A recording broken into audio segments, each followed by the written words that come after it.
Bienvenue dans ce petit tuto VTT sur une roue. Alors pour apprendre le manual puis le stoppie.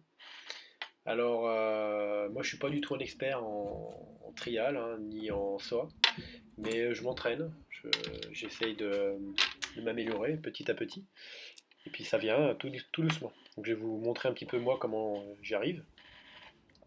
Alors le manual, donc c'est le principe c'est de se mettre sur la roue avant, bien comprimer au départ. Alors comprimer ça veut dire bien fléchir les bras, se baisser légèrement. Et puis on envoie les fesses en arrière, jambes tendues, pour lever cette roue qui va monter tout seul. On va bien appuyer dans les pédales, jambes tendues, hein, pour réussir à monter cette roue, à bien s'équilibrer et à essayer de tenir sur 1 mètre. Alors au début on va faire quelques centimètres, puis 1 mètre, puis 2 mètres, l'équilibre sur une roue. La compression qu'on met au départ elle est très importante pour prendre de l'élan et pour tirer sur ce guidon en essayant de garder les bras tendus. Alors moi je suis encore bras fléchis trop souvent. Donc là j'ai une légère compression et je tire trop sur les bras. Ce qui fait que je pars un peu plus en mode wheeling, enfin c'est un peu un intermédiaire. Et là par contre je vais tirer un peu trop sur les bras. Ce qui fait que je pars carrément déséquilibré. Et donc pour réussir à contrôler cet équilibre, eh ben, c'est le freinage.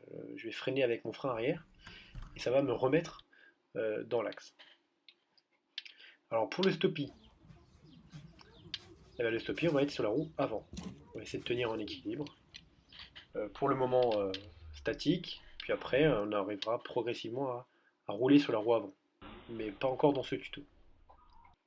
Donc là c'est le même principe, hein, on va comprimer en fléchissant bien cette fois-ci ses jambes surtout, hein, aussi les bras. Et puis juste après la compression, on va freiner d'un coup sec sur le frein avant pour faire monter naturellement cette roue arrière. Donc on va fléchir les jambes pour accompagner le mouvement de la roue le plus haut possible. Et ensuite on va enchaîner 2 stoppies, 2 manuals, pour enchaîner un manual, puis un stoppie. Donc on comprime vers l'avant, puis on comprime vers l'arrière. On envoie les jambes tendues, on se replace, un coup de pédale pour relancer, on freine avec le frein avant, et on essaie de garder son équilibre, toujours, très important. Plus je vais comprimer, donc plus je vais pouvoir aller haut, mais je vais devoir contrôler mon équilibre avec mon frein, que ce soit sur le manual ou sur le stoppie. Répétez-le énormément de fois, hein. Ça moi je l'ai répété des dizaines et des dizaines de fois là dans mon jardin, pour essayer de commencer à le maîtriser seulement. Et puis ça vient, on a des sensations au fur et à mesure, on se sent plus à l'aise, et on va de plus en plus haut progressivement, on tient de plus en plus longtemps sur sa roue avant, puis sa roue arrière.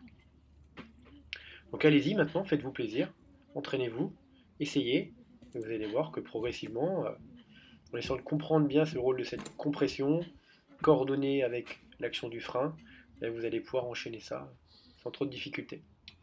Allez, c'est à vous, un manual, un stoppie, et un équilibre sur place le plus longtemps possible. Go!